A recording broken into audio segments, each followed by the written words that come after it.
Bam. All right. Let's help you out. Yes. Woo. All right. Excited. Yeah, you're excited? All right. So what kind of stuff, well, tell me about your MapleStory, I guess. Like, what kind of stuff do you do? What do you want to be able to do? What can I do you for? I mean, currently I'm partying up to normal Lucid and soloing normal Slime. Mm-hmm. I think I generally play the game for the progression. I enjoy getting stronger. Mm-hmm. Seeing the numbers go bigger. Mm-hmm. I'm not entirely sure what I want for long-term goals, but I definitely want AK Legion. Okay. That just seems like a fun goal to have. Okay. And then for all the other content, just like one step at a time, one boss further kind of thing. Yeah, I do want to start normal will really soon, and my party should be able to do that after the free level up pots. And okay, so you're level 247. Yeah, exactly. And everyone else in the normal Lucid party will be also over 245. Yeah, exactly. We're gonna have like 4 250s. I think we're gonna start practice this or next week. And everyone, I guess, yeah, Arcane Power still needs a bit more. But if you get down I'm on the lower side of the. I'm on the really low side of the party. Okay, yeah. Everyone else is like dwarfing you. I guess by the time you get to moving from normal to hard, you'll be pretty close. Hopefully. Did you buy out the symbols and stuff from the shop? Yeah, I already did. Okay. Yeah, because you only have like that one subscriber box, and that's pretty much it for this event, right? Yeah. You're not a crazy amount in there. Okay. Yeah. So bosses, and you have like the same group of party that you're doing stuff with, or is it like kind of like pickup group or guild or? Same group. Okay. Cool. So yeah, if you guys can stick together and grow together, that's always cool. Make sure that you don't have like 16 boss discords to manage and stuff. That can get out of hand real quick. Okay. Yeah, I can imagine. Yeah. Especially if you have to lead all of them as well, and you have to like organize and find fills and oof. Yeah. If you just have the same group that like shows up and is there and has the same goals and grows at roughly the same speed, that's so much trouble already bypassed. I mean, yeah, it's almost impossible to all be exactly on the same pace, but like roughly ballpark, right? Yeah, I think most of them are stronger than me, but I think I'm like progressing faster, so I should catch up, like hopefully pretty quickly. Okay. They also all got super unlucky on 5, 10, 15, so. That's unfortunate. Yeah. But I guess you're at that point now where it's still, you probably the things that you're going for. You're more likely to completely fail at them. Like if you're a bit further, you just power through it with more money. But if you're at this point, the next possible upgrade is still like a very risky one with the probably more limited income that you have. So you're more likely to fall on the very lucky or very unlucky side. Yeah. That makes sense. So Culvert 632, Dojo floor 48. I'm trying to relate that to the characters that I have to kind of see. Right, floor 80, Lackline. Because I'm thinking if you have 632 Culvert, but you're very bursty, right? So your Culvert score is kind of fucked. Because you're like off burst quite a bit, right? Yeah. I only have 30 seconds of burst in Culvert. Yeah, that's a little unfortunate. And when did you get the floor 80 in Lackline? Like, have you tried climbing recently? Like over a week ago. I didn't do it after. I should redo it. I think I can hit 90 at least. Yeah, like with guild skills and climbing up. And you do have some stuff, like you have the vortex is typically very helpful, right? Yeah. It's busted. It's busted. Well, you want to have enough points to have backup bells, though, right? Yeah, I think I have enough. Okay. I've just been kind of lazy about pushing it. Oh yeah, I'm not like trying to harp on it. Just checking on the numbers. So you haven't done a BA. So the last 5, 10, 15, you say you were unlucky, but you made some games. I got lucky. My party got really unlucky. Okay, well maybe that's your time to catch up a little bit because of the arcane power, right? Exactly. No, I went up like a 2.5k stat. Okay, nice. Yes, I'm gonna see. Yeah, so you're like one upgrade step just below my Cannoneer probably. So that's like kind of what I'm using as a reference point. Like my Cannoneer is like 27.5, so that would be like another like big upgrade round that you get to that point basically. Yeah, so I think if I get full superior, and max symbols, Mm. and then I like actually started upgrading the superior, I should be able to hit like 28 to maybe 30k with max symbols. Yeah, because so, I mean, superior is typically kind of the gatekeeper to getting from normal bosses to hard, right? Yeah. That 30 boss in IED is just broken. And once you have that, but you're soloing normal slime, so that's already pretty good. Yeah, well, Hoyoung's never struggle. No. I mean, you have the survivability and the mobility and the burst, so you've got a little bit of all in one package. And then the one weakness is like the off burst, right? Yeah. As long as you kind of, you know, make that work as good as possible, you've got yourself a good setup. But other than that, you're like liking the class. You're I enjoy the class. Take it to the moon, or I think I enjoy Ilium more, but I'm like, oh, I've already put so much time in this, I might as well at least get him to will. Yeah, to the hard bosses or just to normal will. At least to normal will, so that I can start getting arcanes, and then if I want, I might put more time into Ilium. Yeah, there's a lot of people who do get to 250, like reliably, not like, oh, it's super easy, roll my face on my keyboard, but you know, just over time you get there, especially with the like level up potions, making those last few levels a lot easier. It's a real commitment to go like past 250. You know, you can get like 1 or 2 levels there just from dailies. You get up to 251, 252, but if you're really trying to push, like the next one is the Tenebra's bosses, right? And those are definitely a size bigger. Most people do like the hard Damien, hard Lotus route, do that first in like the full party. I don't know if you guys have tried. That's probably we can do Damien. We had the damage for it as a 5-person party. Okay, cool. Not even the full 6. And it's like with guild skills and with like everyone. It was like a 28-29 minute run. Yeah, okay. Yeah, so pretty close but doable. Okay. Yeah, and Lotus should damage-wise should be way easier. Well, way easier. It should be definitely like a step easier than Damien, but of course the mechanics require a bit more of your bit more hard work. Yeah, it's unfortunately not everyone has free iframes like that. A bit more volatile of a boss, a bit more hit or miss. Yeah, it'll be pretty similar to the experience, I think. Well, I wonder if normal Gloom and normal Dark Knight would be like a good practice setup to try to get better at Lotus. Because normal Gloom definitely has like a lot of stuff falling as well that you need to dodge, but it's easier. But once you get more proficient at that, that might make Hard Lotus a bit easier. So that might be a step up boss if you're all going to 250 anyway, right? Like party normal Gloom could also be fun. And if you start getting those sparks, you know, for the long term, that'll help you set up for Black Mage and God knows when, right? Yeah. I don't think I'll get to Black Mage like this year at all. I mean, or even close. But yeah, you know, you might catch the bug, you know, the good kind, I guess, or well, depending on your stance. But if there's something there that you can chase, okay. Any other stuff with like time allocation and what kind of dailies and weeklies you do and?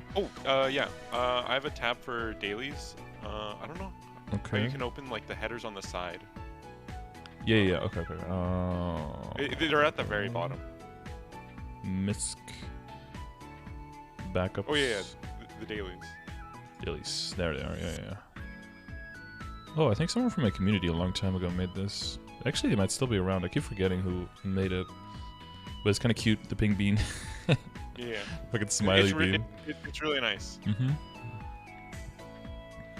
Golix, yeah. Magnus, Queen, yeah, Column. I'm fine with time allocation. I can put enough time to finish all the totems, but I generally don't want to. So I'll do like 5 to 10 a month. 5 to 10, okay. And then all the symbol dailies, yeah. You do all the double arcade dailies, right? I skip Vanishing Journey, PQ, and I'm gonna start Asphera at 250. You're gonna start Asphera at 250? Like Asphera. Wait, are you asking about the party quests? Well, yeah, just if you do both of them, because sometimes people like come in and out of the game and then they don't know that there's 2 dailies in an area, so I'm just double checking. Yeah. No, I don't do Vanishing Journey second part, and I don't do Asphera second part yet. Okay. I guess you can't skip. Well, did you do the Moonbridge pre-quests? Yeah, I did. Okay. Well then, yeah. Then you can at least skip one as fair.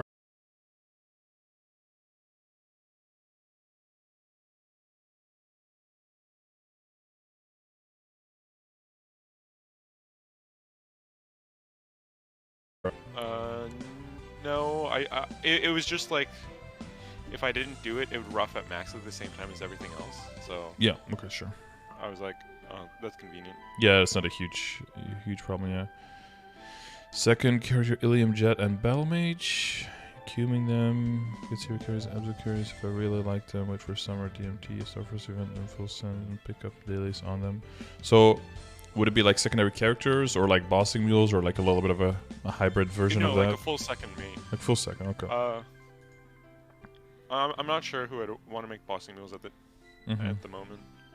Well, I mean, they could just turn into kind of they could be relegated to bossing mule. Neglected, yeah. Yeah.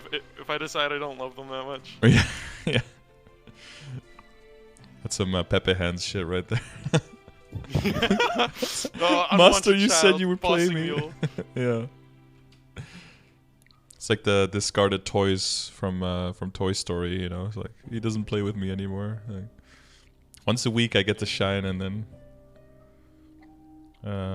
Okay. Cool. Okay, that's it. That all seems pretty clear. You have no problems with reward points anymore, probably, right? Because of the none of changes. We get so much from weekly bosses. It's actually obscene. It's free, and I started Maple M for that free auto buff pet. Mm-hmm. Oh, there's so many. I think I'm close to being able to buy out totems for this month already. Mm-hmm. I've only done one. I didn't know Maple M this month, and I capped on the 15th. Oh my god. Just from boss reward points and monster collection. I mean, don't get me wrong, Maple M is like great in the beginning to get you started, but once you get your bosses like rolled out and your monster collection rolled out, you can divest from that very quickly. Yeah. Or you can keep it on the side so that if you forget monster collection or you forget your bosses, it's not that big of a deal, right? Yeah. But yeah, it's reward points in general are free now. It might unironically become a good idea now, if you're not in Belgium or in the Netherlands, to spend reward points on cubes in non-reboot and try to like tap some gear, try to upgrade some stuff, and just sell it for Mezzo so you can get those Maple points back. For a lot of people, that might unironically become a good idea.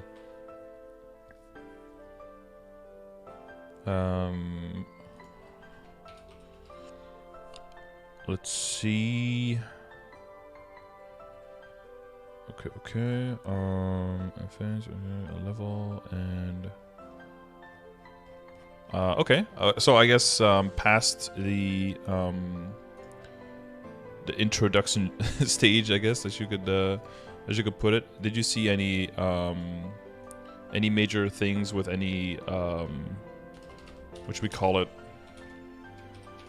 Any systems in the game where you have maybe I feel like you have some gaps in knowledge or some insecurities that we can get out of the way first? Where would you like prioritize a full drop set? Because I don't prioritize it that high because it doesn't work on Superior or like Patmark. So it's just for like Dommies and stuff like that. So I'm just slowly getting into it, but I don't know if I should just rush it right now. And when you say full drop set, you mean the combination full drop and mezzo, or just only like 10 lines of drop? 9 drop. 9 drop, okay. 9 equip drop. Mm-hmm. Well, I would usually go for 10 just to like cap it out, right? Because it caps out at 200%. Yeah. So you're trying to see if you can get one lucky double drop there. Usually that's at the point where you stop. When do I do that on my characters? It's usually at the point where you're going to be mass star forcing past 17, so you will just need as many backups as possible. So like, it's mainly the Kana treasures and the DOMs, right? Yeah. And then maybe soul shards and the flames and the cubes to help trickle down is all like a little added bonus, but it's mainly for the DOMs and the Kana treasures. I think that's probably around the point where you hit like 250 and you're doing the hard bosses. So I would say it's like everything. It's probably like the CRA, at least at like 19, and 2 lines, and then everything else 17 and 2 lines. Accessories probably 2.5 lines. Full superior. Because when you go full superior, you're definitely completely breaking apart your drop and your meso set, right? Up until then, it's sometimes, or your damage and your drop set. Up until then, it's sometimes a little bit overlapping. Yeah, Once you get full still have superior. a couple hybrid. Yeah, that makes sense. I think it's at that point that you start splitting them up. And then it'll kind of depend on how quickly the income on your account accumulates. Like if you have plenty of income, then I think you go for the full drop rate set pretty quickly.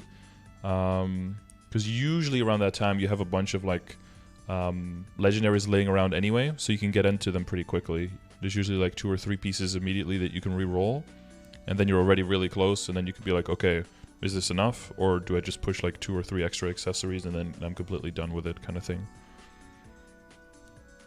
For other people, you know, some classes might need more damage and they might invest a little bit more into the equips first to make sure that they can do the bosses properly. Maybe their party isn't as strong and more damage relies on them, right? They might push a little bit harder on damage first, which might be up to like 21-star CRA and then maybe some accessories up to 18 or to 19. But then it's probably at that point, like the point when you're thinking of switching into arcanes typically, when you're like switching into an arcane weapon, that's usually the point where you're also thinking about like finishing up the drop set, I think. I don't know if that situates things properly for you. Yeah. Okay, any other questions like that? I don't know, with specific systems in the game, or I don't know if you have any questions about the Matrix, about familiars, link skills, Legion. You said you want to do 8k Legion, but yeah, so if you have any questions on that. I think I understand most of the like in-game systems pretty well. Yeah, I think I should be fine there. Like, Okay. It's mostly just the specifics, I guess. Okay. So when you say specifics, what like, do you... should I start making Meister rings right now, or that kind of thing? Okay. Like, so other than equips, you have no other questions? I currently don't think so, but who knows? Maybe I will when it comes up. Well, if we go straight into the equips, yeah, some things might come up, but like something like familiars might be a little bit bypassed. So, but if you feel like you're... Yeah, I understand familiars. I'm just getting shit epic rolls. Yeah, well, welcome to the club, I guess. Yeah, I was so excited. I'm like, oh man, I'm going to hit 245. I'm going to start spam grinding. Yeah. 5 totems later, absolutely fucking nothing. I'm like, oh, fuck this. Yeah, you hear some people be like, oh, second epic, I got a large drop, but like some people unironically get to 260 and haven't hit a single boss damage one yet, and you're like, oh, that's... Yeah. That sucks. People never struggle. Yeah, and then some always do, but that's life, I guess. Yeah, your Legion coin income will hopefully start jumping up quite a bit. Have you Star Forced at all on the characters that are done at 200? Yes. Because I see 8.6. I had a 120 Star Force on a couple of them, and then 180 looked really unreasonable because I'd need to go find a bunch of like rings and stuff. Yeah, that's a big jump. Yeah. Yeah, but like even from like before 120 to 120, it was like 800,000 like points extra. Yeah. Well, you can tell by the levels, right? Because like the Star Force is probably roughly equal with like the Demon Slayer and the other ones. At this point, it's probably still better to try to squeeze out some extra levels if you really want to get more power than to go from 120 to 180, because that's a huge jump in Star Force. Alright. Also, remember if they're in guilds that you subtract the Star Force power from the guild buff. Oh, do guilds because that doesn't count. give Legion power? Or? No, it doesn't. So, but if it looks like 120, it might, and they're in a guild, they might actually have 105, and then it doesn't give you the bonus just as a. No, all my mules are guildless. Are you are you planning to kind of just bonk them all the way up to 8k? Because it kind of looks like they're set up like that, but that might take a long time. Well, just wait for special events and kind of just like. I think I have 4 or 5 mules with like 12-star like full epic pen gear. Oh, okay. So they're good to go. I think the Beast Tamer. Like you can see the Beast Tamer has like a higher Star Force, same as the Phantom. Oh yeah, And yeah. I was gonna bonk.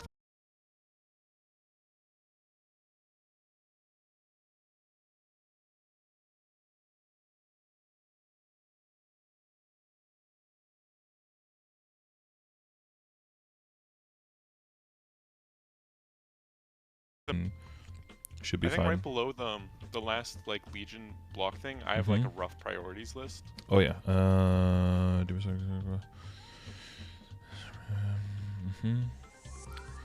Yeah, because that would be my advice as well if you're going for 8Ks to get those good level 3 links out of the way first.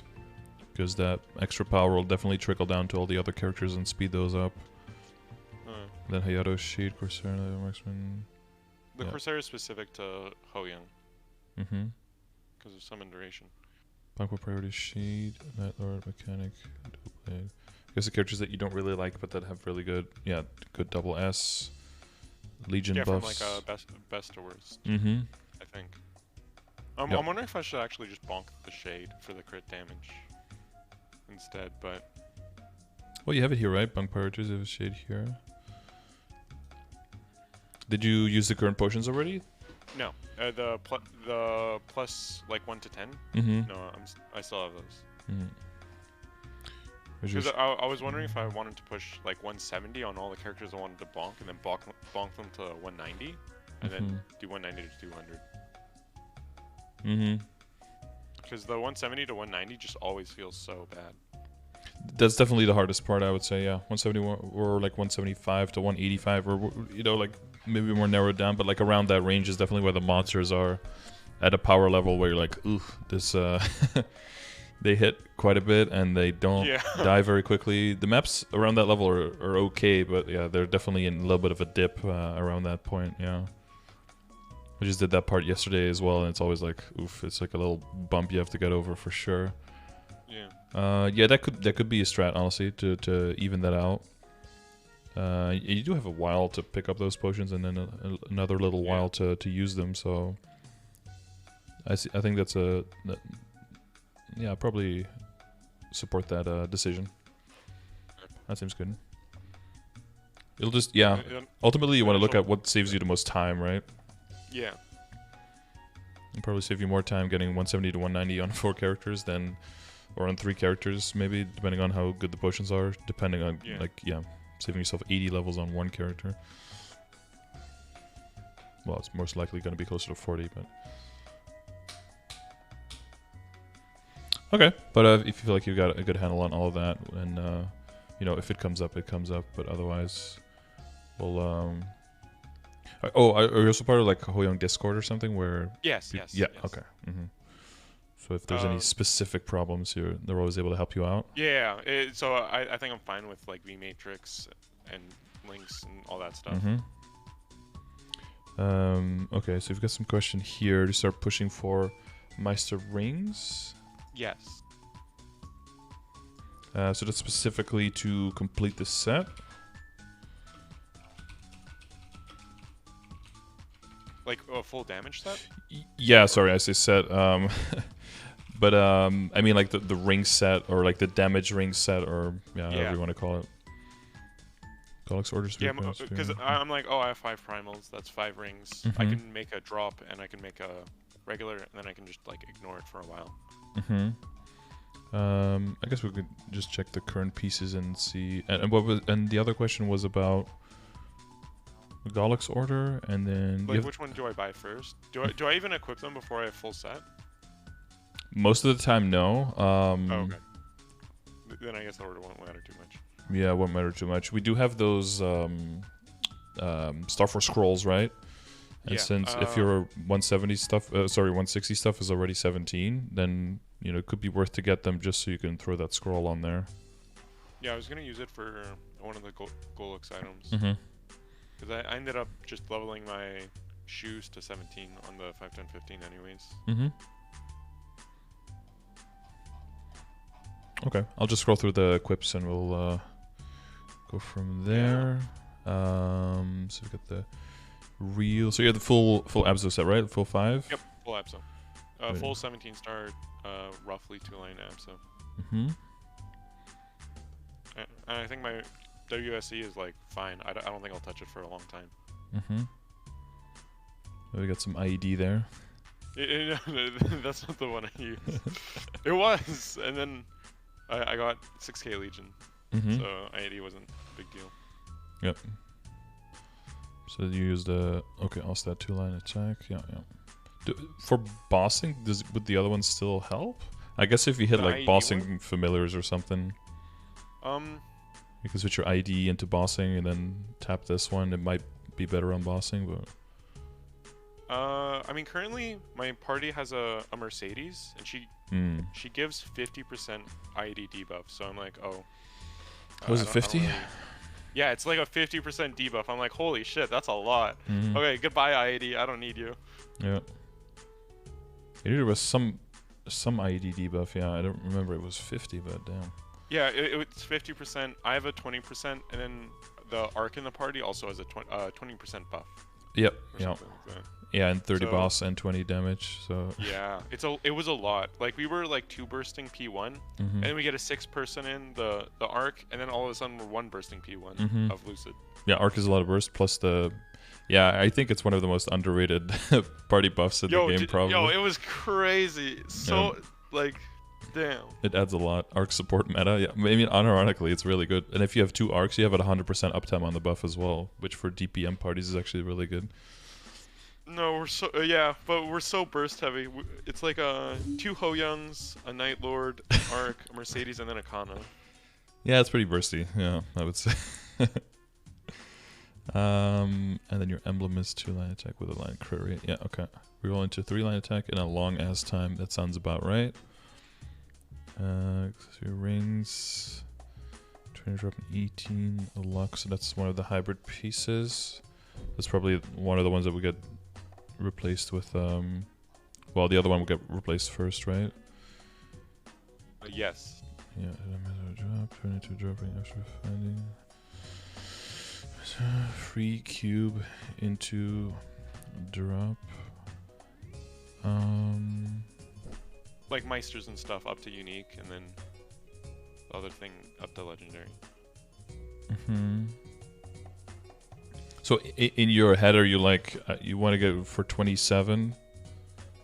Like before Star Forcing? Or? Yeah, I want to wait for like a cube sale, and then if I luck into 2-line Meso, then that's great. I can just dedicate to Meso gear and then get a new like ring. Because 2-line Meso is expensive as fuck. It's like 15 bill or something. Yeah, if you're chasing that specifically, it would be cheaper to get with black cubes, but I get what you mean. Typically, if I just roll, you know, in the process of rolling for the drop in the meso set first, and then the damage set, and then the full drop set, there's always like 1 or 2 pieces at least that end up getting double lines just through the whole process, you know? Yeah. Especially if you're re-rolling the drop in mesos pieces to also get a line of stat on it. Usually in that whole process, there's at least 1 or 2 pieces that get double, and then you basically just build your whole set around those 2. In that sense, I get it that you don't want to go past 17 stars, because if it's 17 and it rolls double on those pieces, then you can just reallocate them to be drop pieces, and then the other one can get pushed past 17 later. That kind of stops you from, you know, making those huge investments, because rolling like double meso on a 21 star piece is always like, ugh. Yeah, you wouldn't have a choice to roll over it. Yeah, well, you do sometimes I do, but it doesn't feel good. Usually it's after I already have the full sets though, so it's not like as valuable anymore at that point. But you know, it happens. So your full idea for damage would be reinforced Kana and then Meister and Superior, or unless you get a slime ring and then some. Yeah, unless I get really lucky with slime. Yeah. Well, I guess if your party keeps progressing past, once you start doing hard Lucid and then hard Will, then hard slime would be kind of next on the menu, right? Probably, yeah.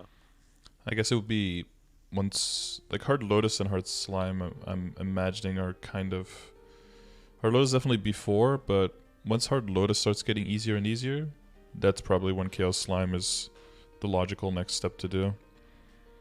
And from what I heard, it should be more reliable to get a drop. I haven't seen any of it myself, but from what I heard, it should be accessible. I mean, I think estimates were like 10 times as likely as normal.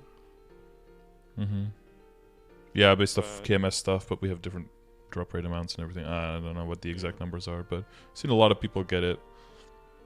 I did one normal and 4 chaos, and I haven't gotten one yet, so I'll see it when I believe it when I see it. Or maybe I'll see it when I believe it. Maybe I just have to believe. Maybe that's it's like with fairies and elves and shit. Like you don't see them because you stop believing or something. I believe that I'm gonna get one next. Okay, trust. Yes, yeah. And then so like I said, you'll end up with a bunch of pieces that'll be relegated into drop rate gear. Obviously, the Glory Guard ring is going to stay the same, whether it's in damage or in drop rate. Yeah. I think I never touch that ring again. No, probably not. The Flame Ring will eventually either be, try to get a line of stat on there. And then in that process, it could, do something else, but... I guess in priority, you could have a little bit higher in priority when it comes to re-rolling, right? So that if it does lock into 27% luck or something, that could push back your desire to get the other pieces, or the need for a Meister ring. Yeah. If that's still something on the list, might as well push that forward a little bit. Okay, I'll probably keep that a bit, maybe today then. Well, yeah, we'll go through everything, but I think when it comes to the purpose of that ring, it's got the same purpose as the USD card now, and then otherwise, like temporary damage ring or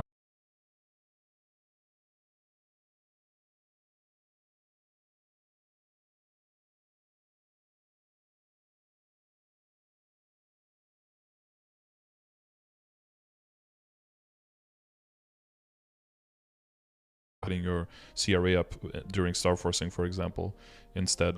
And then that'll be better allocation of your resources than to go through the whole process of Meister and make a 17 and legendary that up just to get stats that are like equivalent or maybe even a little bit lower than the internal Flame Ring. So I would see that's as a function in that way. Blossom Ring is probably staying the same, or it'll depend on what the other rings do, but it does give like pretty crappy stats compared to everything else. So usually that stays Mezzo, Obtain, Single Line with all set. Like that's probably what it'll stay, I think. I mean, yeah, or it could get relegated into drop for sure. Like it can get re-rolled, but it's basically going to stay like one line and then hopefully with some stat on it, because it's already legendary, right? Then prior investment has been made. Yeah, it's always good to keep a kind of treasure on the back, depending on what the other kind of treasure rolls. If you want to roll past 21. It depends on how many you have, because if you have a lot of them, then Star Force wise, you could start pushing past 17 before you go for more than 21%, in my opinion. These are the only two I have. Yeah, but if you only have 2, then obviously that's a lower priority, and then I probably still wouldn't roll past the stat though. I would look more at like Star Force and the things that you do have backup for, like the CRA stuff, maybe all the way up to 21 before you even touch this stuff, just to give yourself more time for backups. And again, like going into the full drop rate or going into more drop rate set with hopefully a drop rate familiar with the coupons, hopefully you get more kind of treasures. And then by the time this upgrade presents itself as being a relevant upgrade, you'll have like 5 or 6 rings, and then you're basically free to go whatever you want to do. Some people would even go for, the more reliable drop would be like a bunch of Ping Bean belts, right? And then go up to 21, transfer hammer into a superior when you have one backup or enough coins for a backup, and then try to tap 20 to 21, and if you hit that, then that's all your money gone there, but with a huge upgrade, and then you have another 5, 10, 15 down the line that you can go hard on the kind of treasure. And that way you basically just use the RNG and the bad luck of the game to your advantage to just push wherever you have the path of least resistance. Yeah, a question about Star Forcing. I was thinking if it's like just hardcore saving for the 5, 10, 15 plus 30% off and the 20% reduction. Because it feels like a lot of savings there. But potentially, it's 6 months away. So if you, by pushing at the right things, can get enough damage and your party can actually clear the hard bosses, then I would say, yeah, as long as every week isn't like a huge struggle and you might fail and you have to do like 2 or 3 runs a week to clear, that's really annoying. Then it's probably better to just throw like 10 or 20 bill at your character to get that guaranteed clear. But if you feel like you're definitely, because with the passive damage change and everything and the arcane power that's still coming in for you, I and your party sounds super bursty, as long as they're not totally fucking up, I feel like you could be fine with not like too much extra investment in your account, which means that you can sit on your money for longer and you could spend it then. There's just kind of like the paradox of investing, right? Where you're like, I'm going to wait longer so I can then, you know, have more money to spend and then be more efficient with all of my money. But then there's like a sweet spot. If you're much earlier in the game, doesn't make any sense to sit on your money for that long, because you need it to invest to get stronger so you can get more money even, and then you'll end up having more money to take advantage of. You're probably like around that turning point, so it's a little hard to say with 100% certainty.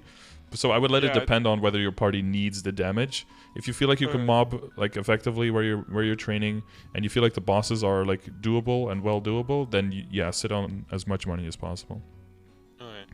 Because the combination of 20% plus the basically 50% off, right, on the double means that you're roughly compared to now what would be 100% cost, it's going to go down like 20%. That's a final cost, so it's going down to 80%, and then 50% cost based on that, so it's going to go down to like 40% of the current cost to hit like high stars. So that's a 2.5x efficiency multiplier on your money. So 10 build during that is going to be like 25 build now off event star forcing. It's quite a good value. Accessories. I guess we didn't really talk about that. How much money do you roughly make in a week? 3 bill a week. I think I wrote it right beside my stats. I think I estimated on the lower side. I do like 1 totem a week. You always want to estimate lower so that you don't set like really weird expectations or goals that are going to be super tough to meet. Because I think that's what leads to people burning out. They look like, what was a good week? How much did I make? This is how much I can make. And then every week they push for that same number, and then every time you don't reach it, you're like, oh man, I should have done this, shouldn't have done that. And then you get in your own head, and then that leads to annoying stuff. Man, if only that Dom pendant was like a 72 and 5, that would have been a no-brainer, right? I mean, I think I'm gonna send it anyways, because that's a flame score of 104 without with 8% all stat, and a 109 with 9% all stat, which is like basically the bare minimum. 936. I'll call it a 108. It's around that mark where some people would say this is not good enough, I'm gonna do more, and where some people are like, this is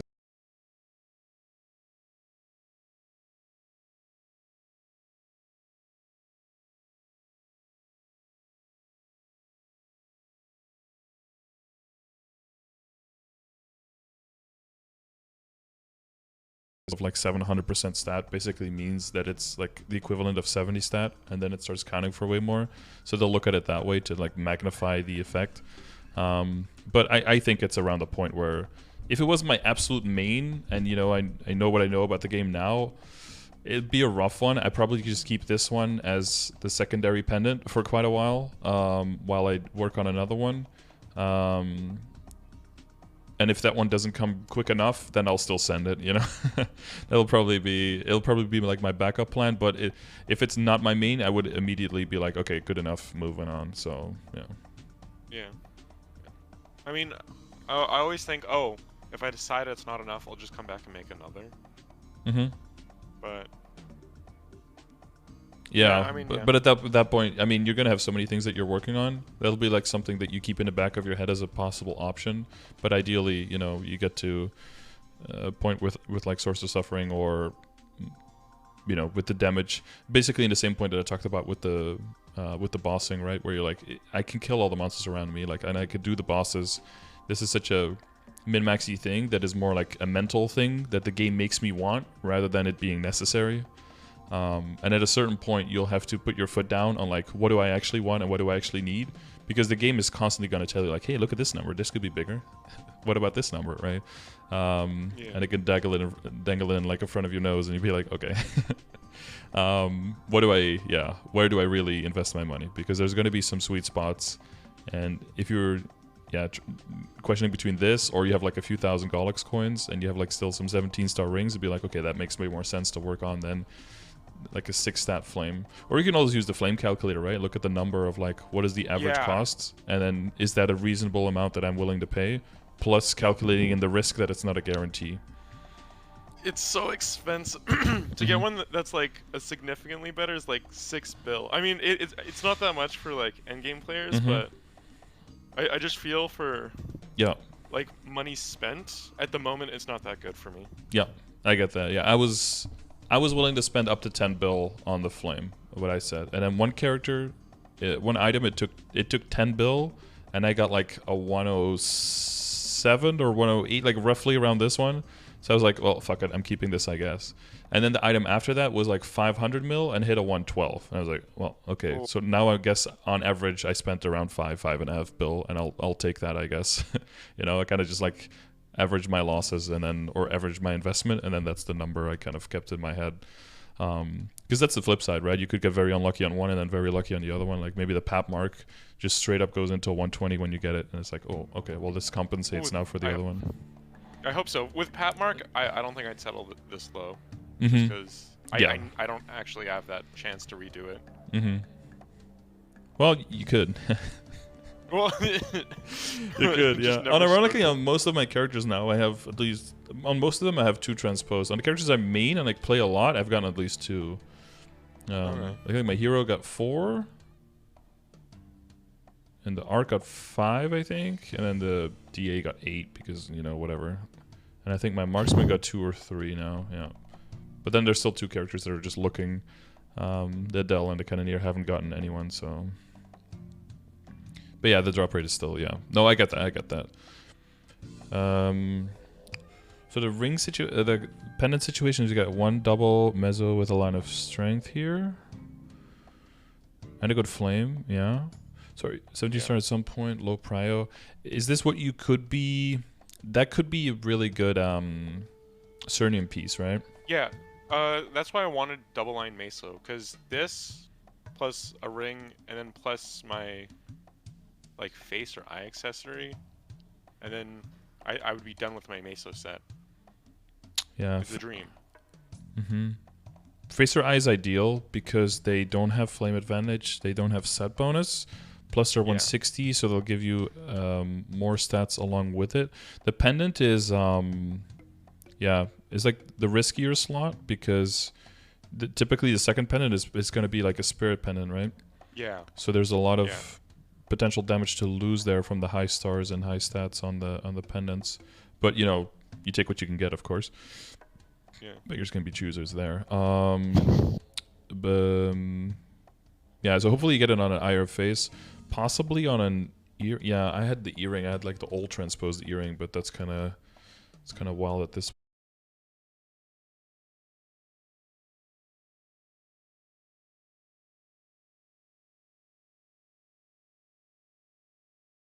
And you okay? Wait, so you don't have any superior pieces, or do you have the belt? No, I don't have a single superior. Oh, that's unlucky. Yeah.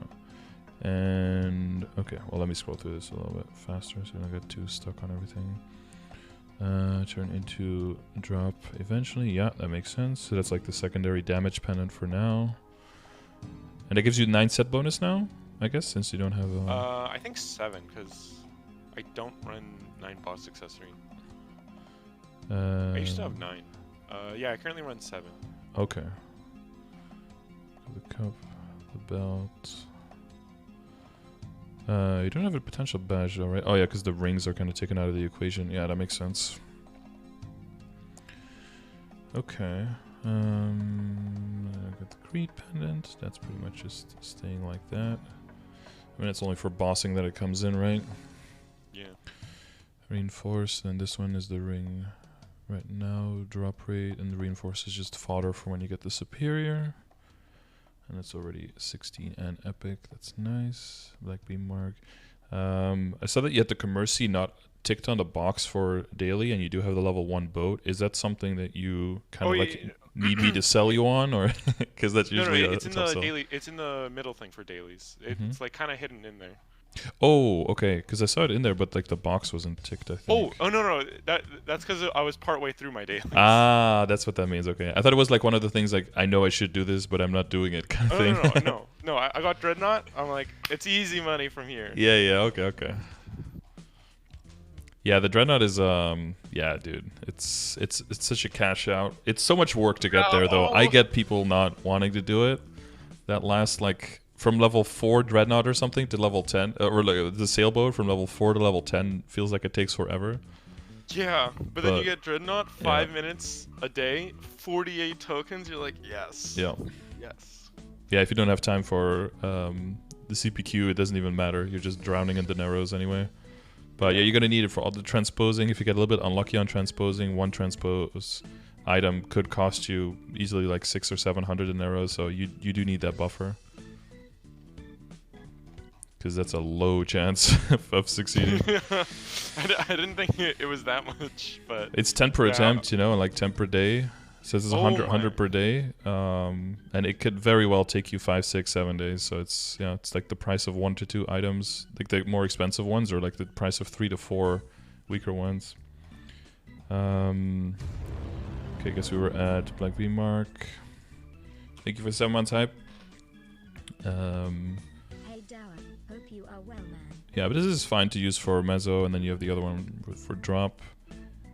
Leave as is. Yeah, eventually it'll probably go to 17, just because that becomes such a small expense, right? Plus like a decent gain, just to make sure your drop doesn't suffer. Plus, you know, you're going to be bossing with it, so you want it to not slow you down too much. Free cube into drop. Right, as like a for the drop rate set to complete that. Yeah. Yeah. Are you planning to not go monocle at all? I wasn't gonna buy it until I hit Pat Mark. Howdy. Would that make sense, or? Okay, so because the current one has 15% lock and 20 mezzo and a good flame, so you're gonna keep it as hybrid piece all the way until then. Yeah. That's probably fine. It'll give you set bonus, flame advantage. It's probably going to be as good or maybe even better than like an 18 or a 19 monocle. Plus that monocle would need at least 2 full lines, with probably like 2.5 or something in luck to supersede it. Which I think is, yeah, I think that's fine. Which opens up a bunch of dineros, which means you can dedicate more to the pendant earlier and maybe even risk higher Star Force there because you don't have a bunch of conflicting items needing to get the dineros. Yeah, that's probably fine, yeah. And then this will be another drop rate piece. Do you have like mapped out which 9 pieces you would get in drop rate? Because you got the earring and the pendant, these 2. Yes. I currently need the Mechanator. One more ring. And... One more ring, yeah. I think that's it. On top of the Silver Blossom? Yes. Yeah, assuming I find 2-line Meso, I would need... turn the Silver Blossom, the Kana Treasure, and then maybe make 2 Meisters, 1 into drop, 1 into damage. Was the thought. Yeah.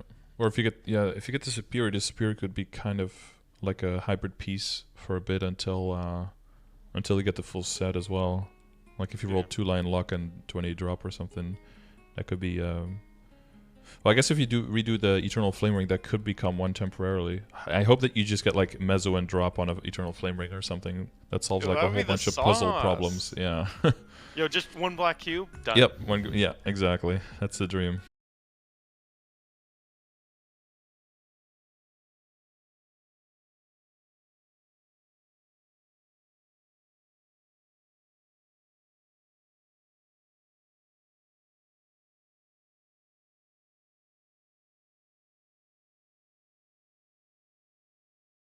E, 60E, okay. So I guess those flames could be worked on a little bit. It's not super high priority, of course.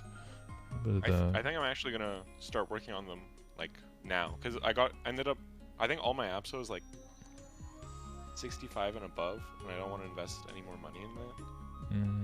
70. It's still pretty cheap. Like if you use a flame calculator, it's still pretty cheap to make upgrades there. But yeah, you want to, you know, focus towards the future and not so much get too bogged down for the current stuff. Prioritize gloves higher to start looking for 2-line crit. I would only do that once you get to arcane for for 2-line crit. Other than that, this is absolutely fine. But for Arcane Order, yeah.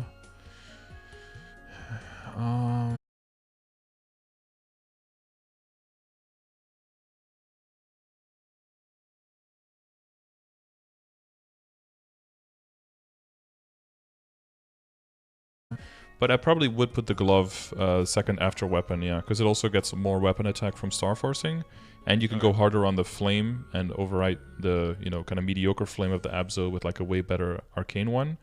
And you can start searching for that 2-line critical damage if the, you know, if you ever get the Gamba need and you need to scratch the itch, just throwing a bunch of black cubes at a glove is a really good way of just, you know, keeping the gambling demon at bay. Plus, it gives you a chance every single time to hit what you're actually looking for. It's nice to have that one on the side. But yeah, I guess talking about like the flames, I guess with CRA, that's probably the pieces where you want to start throwing the bossing flames on, right? Yeah, probably. Arcane Pitch boss boxes are in summer. Didn't they say boss changes coming in February? Oh, why am I googling memo? That's not gonna find what I wanted to find. Oh, did I mean, it's stuff that should be there, but they probably just pushed that back then.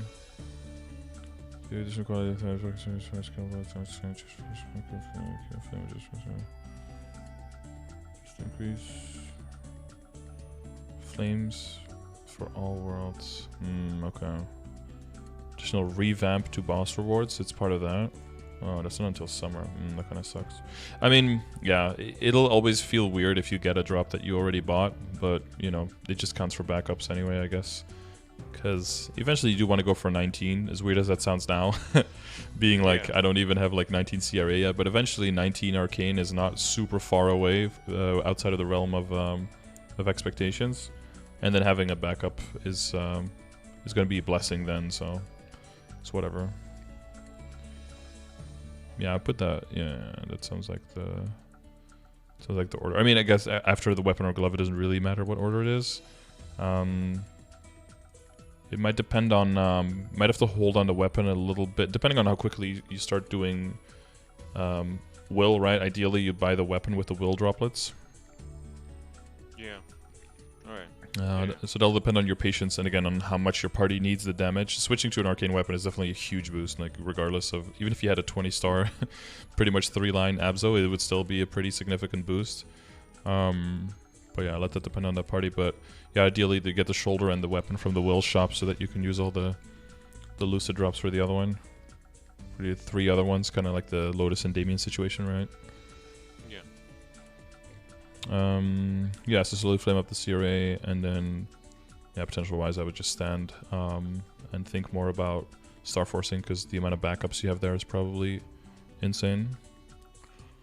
So that's safe, pretty safe Star Forcing past 17, usually 1 star at a time, slowly working your way up. For sure, maybe 22. Yeah, so I don't know if you know my stance on 22 stars. I think it's fantastic.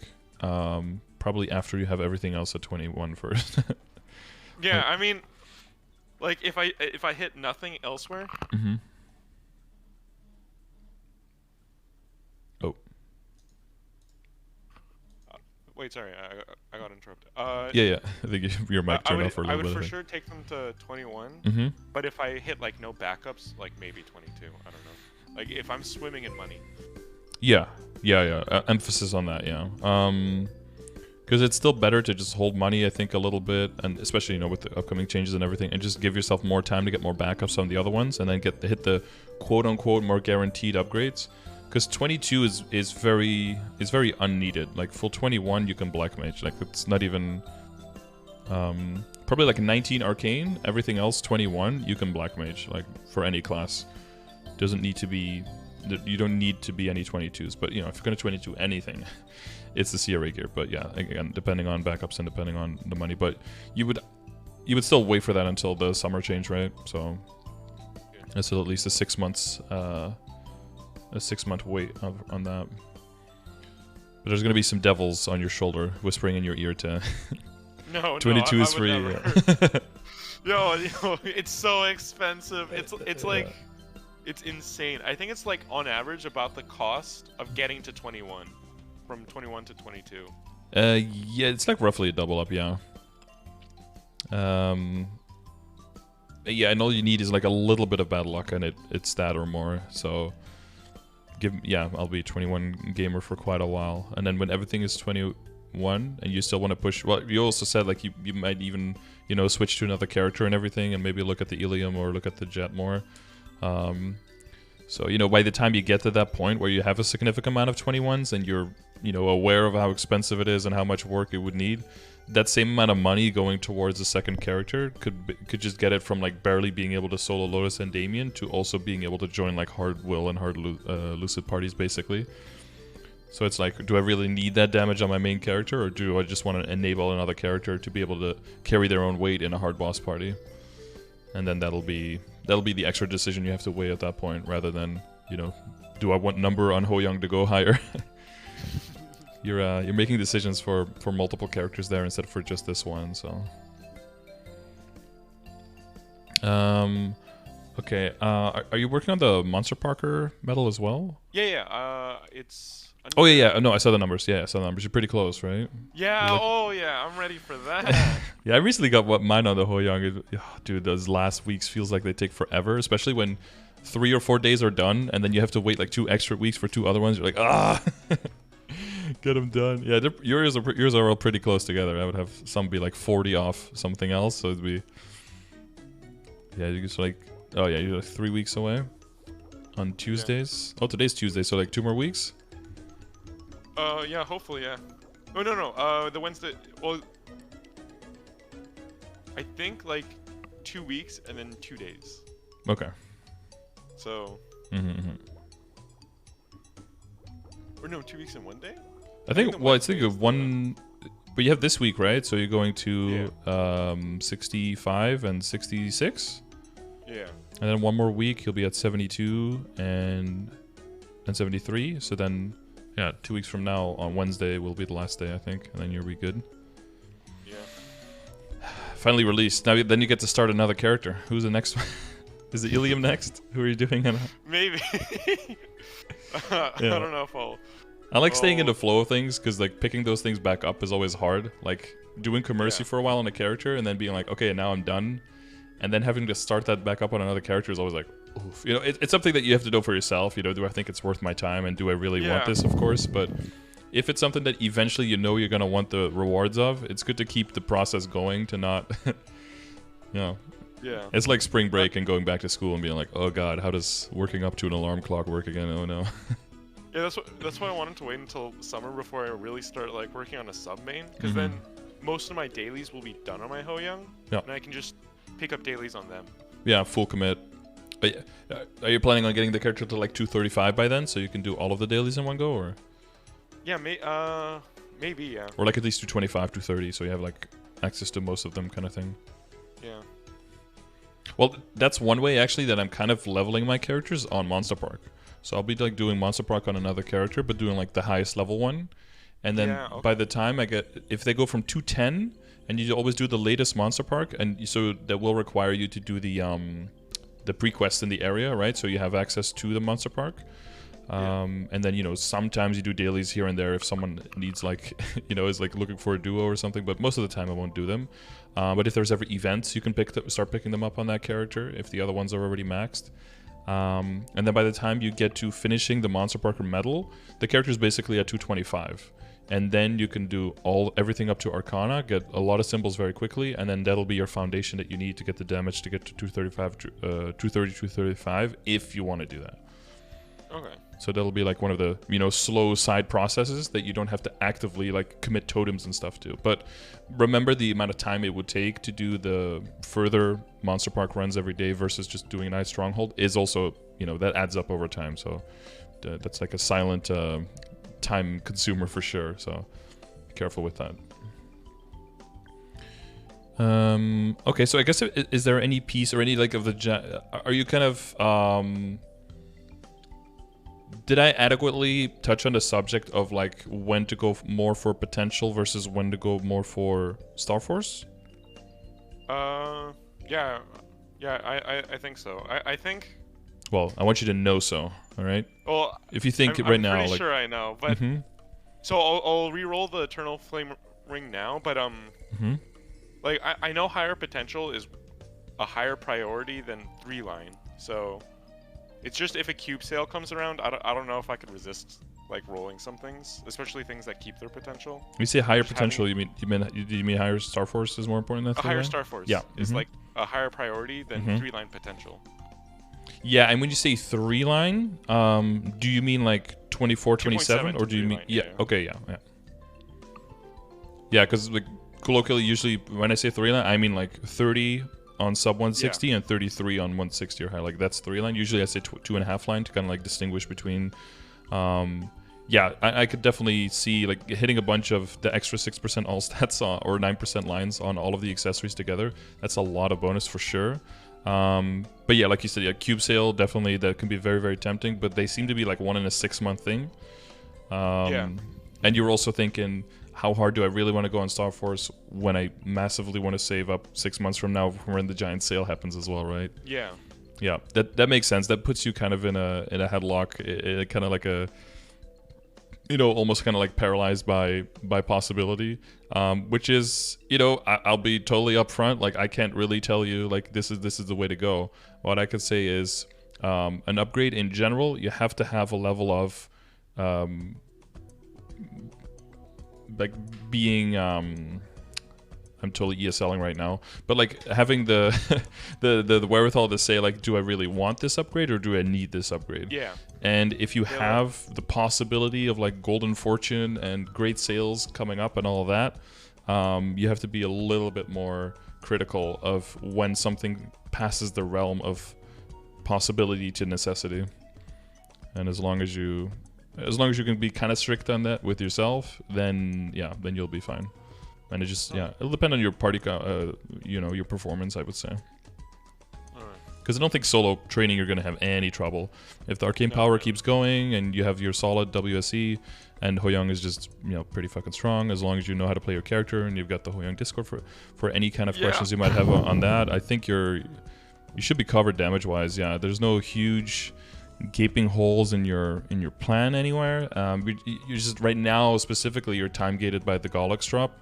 That's something you just can't escape. But it seems like you're leveling pretty fast to already be like 247 and have the level up potions and quote unquote only be at this point for Helix. So that does mean that you're probably going to be progressing quite smoothly. And then you're also time gated on the familiars. That's also another thing that I can't really magic any large drop rate or boss familiars into existence. I would if I could, if that could be included in the progression price, then that would be great. With the I'll just trade you one of those and be like boom. But bada bing, bada boom. Yeah, that would be some magic trick, but no. Other than that, your crit is all solid. I guess you're a little bit above because of the decent sharp eyes, but you don't have any crit rate in your hyper stats, so you still have ways to move into that. Are you currently using them, the link skills with crit? Yep. Yeah, I'm supposed to cut Phantom Link, go a bit into Hyperstat, and a bit into Legion. Yeah. I guess as your Legion grows, that'll be... Yeah. Like the 200 Marksman, 200... Night Lord. Other thing. Night Lord, yeah. Yeah. Mm-hmm. Yeah, and you have like 3 squares or something that are overlapping now, but I assume you want to... Yeah, that's not as super important. Well, I don't even know if it's lazy. I think it's more practical, because what is it going to give you? Like 10 strength, whoop-de-doo. Yeah, that's not... Or like 5 luck. What if you min-max it? It's like 5 extra luck, and then 5 strength and 5 dex, I don't know why you're not redoing all of that, man. That's like a gold mine you're sitting on right now. Yeah, no, that's... Yeah. Until 8K, I don't see any kind of... necessity to move that around. No worries. What link do you go into once it moves? That's the Adele for bossing, I guess. Jet do I not have Adele? Oh, I don't have Adele. But yeah, like a 12% damage link or Jet link, I think is what I swap Phantom to.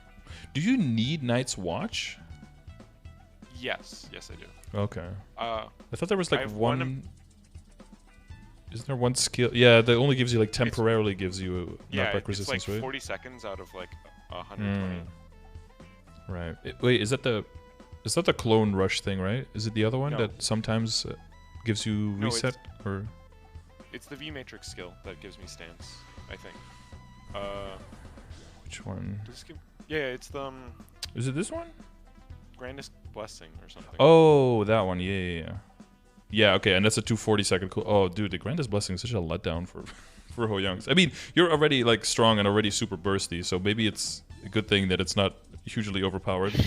And that you sound a little bit disappointed in that assessment. It's fine. It's It fine. would be cool. It's like Okay. a 260 node. I'll meet you halfway though. I think it would be cool if it was a nice passive boost.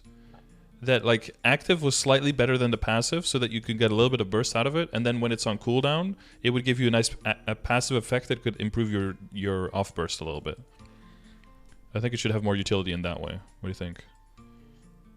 Honestly, I don't even run it, so Yeah. yet, anyways. Yeah. But Grandest Blessing is just bad in general. Listen, as an arc, you wouldn't say that. That thing gives me, what is it? That thing gives me 430 weapon attack for 40 seconds in my burst. You wouldn't say that it was bad.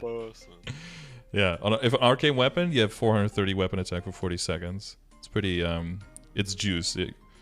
Pretty much doubling your weapon attack, yeah. Yeah, I don't know why they need to show that for the Hoyoungs though. Like, Yeah, every you time can see. look at it, Look at this thing you're ooh, missing out on. Ooh, it's so much. Yeah, I look at love what 19% damage. Thank you. Yeah, I mean, yeah, I have the other skill as the demon, right? You get, I think it's like 7% final damage, and then you get one of 5 different effects happening where one of them is really good and all the other ones are eh.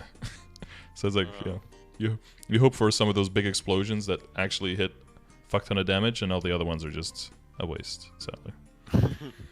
But at least they added some with final damage, because it didn't even have that in the beginning, which meant that if you didn't get any explosions, it just did nothing basically. And I was like, it's like, why?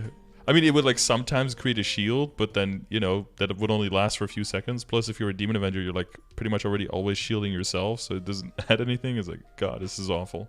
So at least they gave it some... And that was also the skill for like Demon Slayers, Demon Avengers, Kinesis, you know, like these classes could need some buff from that, so...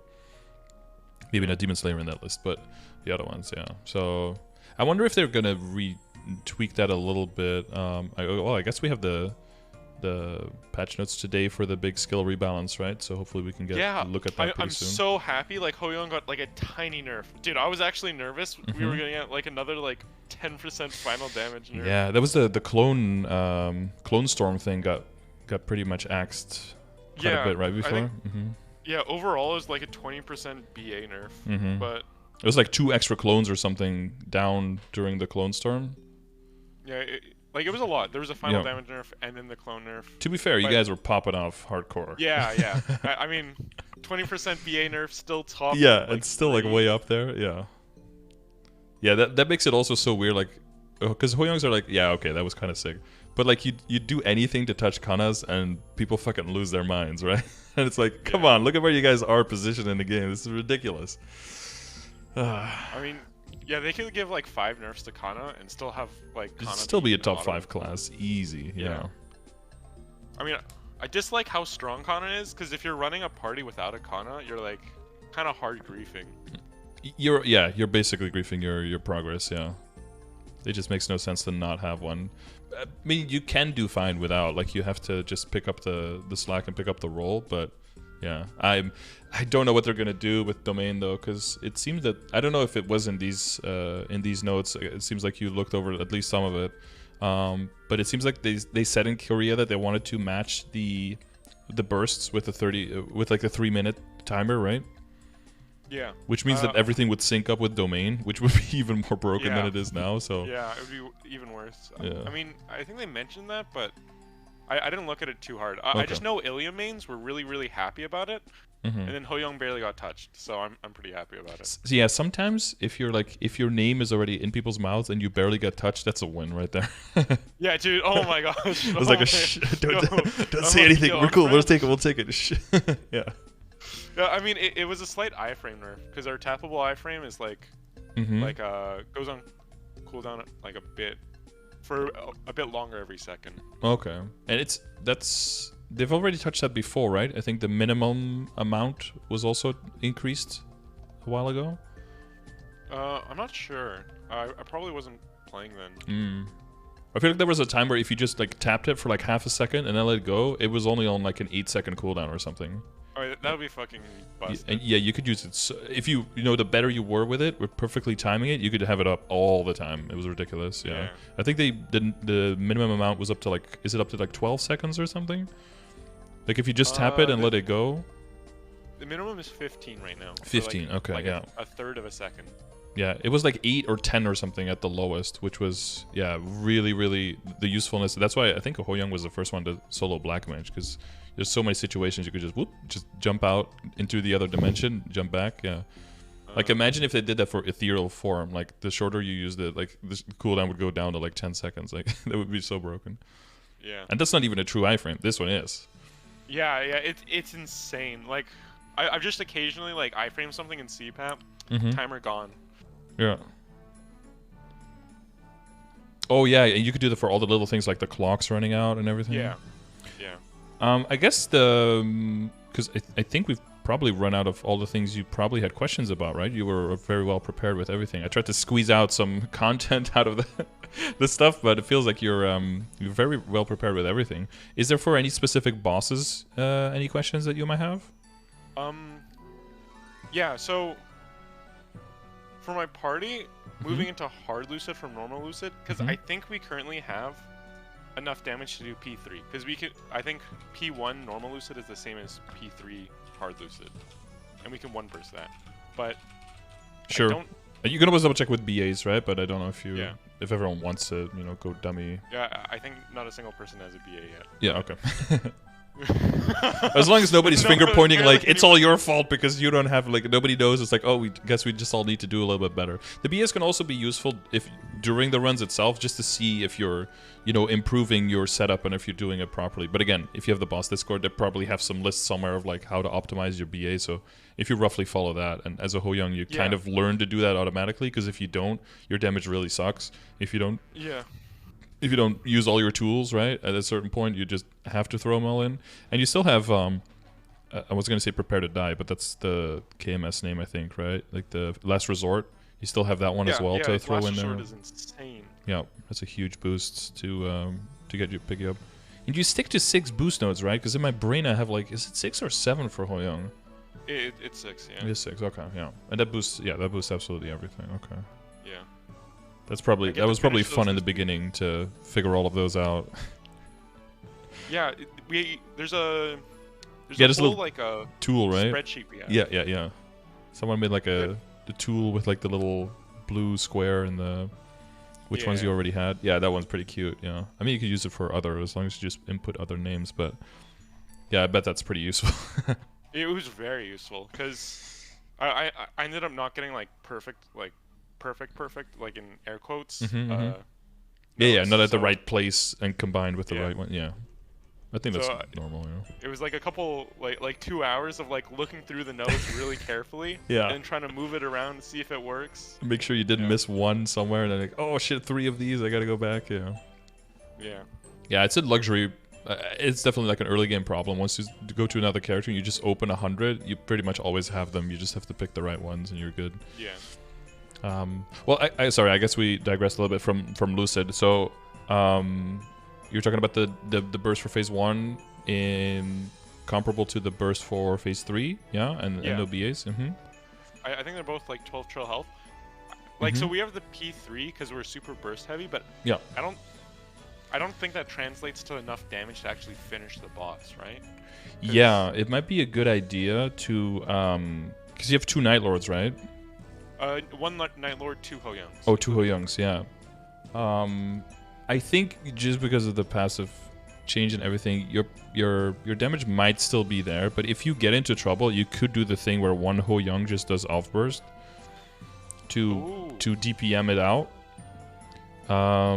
I would only do that honestly in phase 2 if you run out of cleanses a lot, and you have to do like a bunch of Tohos, and the Tohos actually kill people. Then you could consider that as an option. That would To be mean though honest- that at the end you have to either resync, or you have to be okay with one person being fully off burst for still killing it. So that might mean that at the end you need to wait like a little bit extra, like one extra cycle, or like a 180 second or something, or one person has to hold a little bit in the end to make sure that everyone resyncs. Yeah. And it'll probably be a matter of just not cleansing too soon, and kind of just kind of getting a feel for when the cleanse is really necessary. But yeah, I mean, with the reboot passive change and everything, I'm not gonna say like, oh, it shouldn't be a problem, because then when it is, you might feel bad. But there'll be some growing pains in the beginning, regardless. The main thing for the part 3 is that you make sure you hold on to at least one cleanse, so that when the Kana is, right at the end, so that when the Kana is charging domain, one person binds it, another person cleanses to make sure you don't go into Toho like during the domain and everything, because you don't want people to die during the Toho and then lose your domain buff, because then you have to wait another 3-minute cycle until domain comes back, right? Okay. So have one person cleansing, one person binding, and the other 3 people and the binder like finishing her off while the Kana is like charging the domain, so that the domain can be charged perfectly, and then the map is cleansed and keep it. So sometimes it's okay in the end to like tank one Toho to preserve your last cleanse as you're waiting for the cooldowns to come back, just to make sure that you have a cleanse during the domain charge, so that doesn't synchronize. That's like the one thing where the setup on the final part can kind of fail, and if you're not sure if you're going to succeed, that's going to be an important part of the setup. Yeah, okay. I never would have thought of that. I'm sure everyone calls out the cleanses so that you don't have 2 people cleansing at the same time if you're a little bit more tight on those. Yeah. Oh yeah, okay. I mean, I think I'm normally the person that cleanses and does callouts, and occasionally bad callouts, but I'm also the clown that dies to Toho, so I'm like, I gotta be on top of these cleanses. Yeah, for sure. Yeah, if that's mainly in control of one person, it's gonna be a matter of just seeing like how far you can get. Usually with phase 2, it's like the lower on the map the butterflies are, they'll start like changing colors, right, and be colored more aggressively as time goes on. Okay. So once you see that the bottom ones are like completely purple and the middle ones are like pink and then the top ones are blue, I think. Once you see the color gradient like shifting upwards and more butterflies on the map, that might be a good time to cleanse. Or since you guys are very bursty, you might go through bars very quickly, and then it might be okay to like cleanse. Like if you're at 3 cleanses and the bar's already like over halfway, sometimes it's okay to cleanse at that point, because you can only get up to 3 cleanses at a time anyway. So that 4th one would go to waste anyway, so you might as well use it right before you get it, kind of deal. And then you hold, you spread them out while everyone's burst is down. Spread out the binds until it's time to bind again, and then that's gonna be the main thing. Just like everyone calling out like, when is everything ready? But you're mostly gonna be on a 3-minute, right? Yeah. Just whenever. Hoyoungs have a 20-second, like it's a 200-second timer. So we just wait for the 200 the extra 20 seconds. Yeah, that makes sense. So you only bind every 200 seconds then. You don't do a bind in between. We should be, but like half the time we don't, I'd say. Well, if you do that, then you basically get relegated down to a 4-minute, right? Well, oh yeah, you're right. Yeah, so you have to hold you have to do 1 bind full burst and then wait the full domain timer every time, not wait for it's going to be on the Kana specifically to check like everyone good in 20 seconds. Like when their domain pops off, it should be about 20 seconds or like 22 seconds, I think. I don't because of the cooldown reduction for Mercedes, just to double check with the Hoyoungs. But if everyone in the beginning, you'll probably just try with full burst, everyone doing the stuff at the same time. It could be a matter of just just double checking before, if or the Kana is like, is it okay if I start charging in 10 seconds? And then everyone's like, okay, yeah, that's good, after Dragon or something, and then you'll be good to go. Yeah, it'll be a little bit more stressful in the beginning, especially compared to blowing up normal. But you want to get to that point where if somebody kind of messes up, that doesn't make that the whole run fails. Yeah, because there's always going to be someone who does something imperfectly. That's inevitably going to happen. But as long as you kind of like run the checklist beforehand, make sure that everyone has buff freezers, everyone has their right familiars out, etc., etc. That's usually things like link skills, familiars, and buff freezers. Like those are the things that most of the time get forgotten. So Oh yeah, I have a big checklist. Oh, Well, yeah. I have a checklist that I post in the chat every time before Okay. we. Right. And there's punishment and reprimands for people who.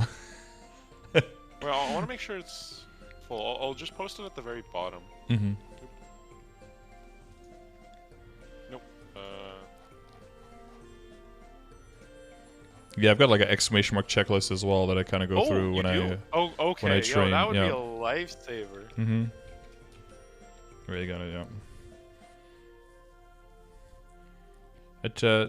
There's certain situations where there's always one thing and I'm like, oh, this one wasn't in there. You know, so the top one seems very silly, but when you're training and someone's in your party, right, you lose 40% meso. That's one that I don't want to have doing again. And you know, very very sometimes you go into a boss and you don't actually have everyone in your party. You're like 5 men, and the 6th person is just standing there and just didn't happen to accept yet. So that one is more important than it might seem. But yeah, that's basically. And there's a few things that I added later, like check expiring items, right? If you're using special nodes or pendant slot, because that sometimes expires and then you forget to refresh it. Yeah, okay. I mean, I like this checklist, because when I was making mine, I would just forget to put stuff on the checklist, forget to do it, clear the whole boss, and someone would be like, yo. Yeah. So I forgot to use Monster Park potions. I'm like, oh, fuck, me too. Yeah. And usually when one person's like, I forgot this, someone else is like, yeah, me too. I just didn't want to say it during the run. Because it like stresses people out. You're like, oh shit, we're not optimized. Okay, we could fail, you know? Sometimes you just want to keep quiet, or like, you know, hey, you're dead a long time. It's like, yeah, I might be switching my link skills right now because I noticed I don't have any of them on, you know? Yeah, and if you see anything that you still miss, you know, this can always be further completed as things. I think there's one thing that I thought of that was pretty minor that I didn't have on here, but yeah, if I think of something, I try to throw it on there. But it should be, yeah, like skill visibility. That's one of those things where some people are like, oh shit, I forgot skill visibility again. And then in Lucid, you just can't see anything if you do. Walk in, die. I'm like, okay, that's turning off. Yeah, and then like respawning, dying immediately. Okay, like skills. Yeah. I mean, that's never happened to me. No. Yeah, never. So I've heard of some people that have that sometimes. Exactly. Yeah. Lesser experienced people. Not me. Yeah, exactly. I've never walked into Golux, died once, immediately respawned, died again when I thought I was invulnerable. Yeah. Never. Never happened, no. Or like a screen crack on normal arc where you're like, okay, this should just be a simple kill. Yeah. Anything for Will? Yes. So I'm kind of curious, like, how parties like start practicing and getting into Will, because what I understand is that P2 is like a huge issue, but you can only practice P2 after going through P1. Yep. So, do you just run it like? Would you just like dedicate a 3-hour time, run it on guild buffs like once or twice, and then just wait without guild buffs, or would you just jump in anyways without guild buffs? For normal? Yeah, for me back in the day, there was no practice mode, so we would just do like the normal run and just do it like a few days back to back, like 4 or 5 runs back to back. Usually the first 2 or 3 are just a shit show.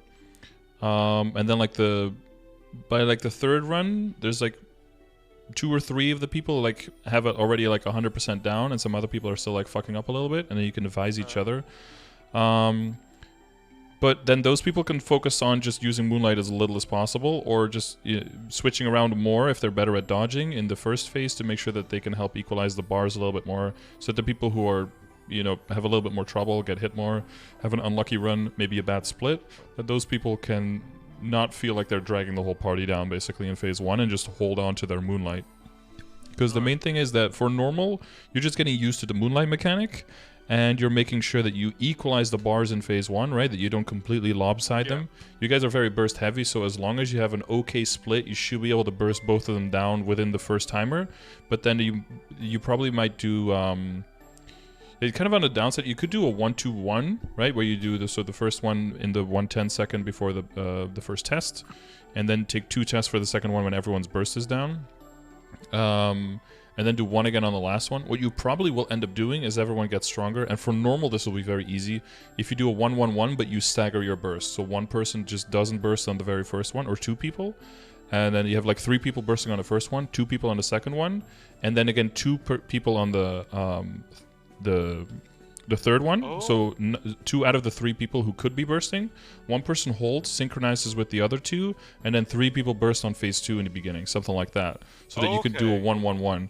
But this is something that'll just organically will have to come, and you'll have to do a little bit of trial and error there. And if you do a lot of test runs in a row, you could test like different simulations to see like how many bursts do we need, whose burst do we need, to make sure that we can kind of like reliably kill in one and then go to the next one. If you have a burst heavy party in that way, I would probably, if you all pop your burst in the beginning, you're definitely going to get through one, but there's no way you're getting through the second one, because everyone is going to have everything on cooldown for the second one. Yeah. And then the problem is if you then wait and then you burst again on the third one, you'll get the third one in one go again, but then everything will be down when you get into phase 2. And phase 2 is a troublesome one that you want to get through as fast as possible. So ideally, you've got everything coming back up for the beginning of phase 2. Yeah, okay.